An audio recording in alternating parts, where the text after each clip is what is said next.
শেখ হাসিনাকে ক্ষমতায় রাখতে গোটা জাতিকে হত্যা করতে উপস্থিত আসামিদের দ্বিধা ছিল না বলে উল্লেখ করেছেন chief prosecutor advocate Tajul Islam.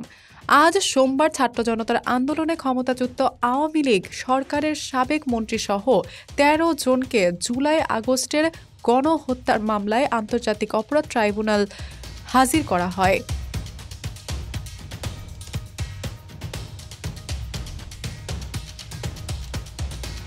সেখানে এই মন্তব্য করেন তাজুল ইসলাম।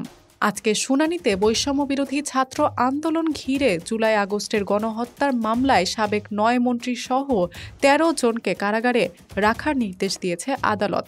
বর্তমানে অন্য মামলায় তারা সবাই কারাগারে রয়েছেন।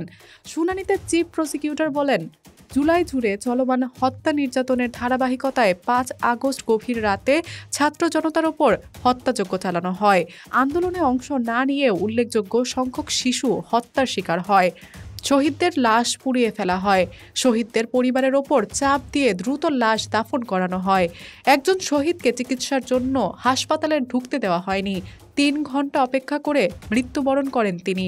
জাদুঘরে স্থান পাওয়া রিকশা চালকের পক্ষ থেকে এসব তথ্য উঠে আসে।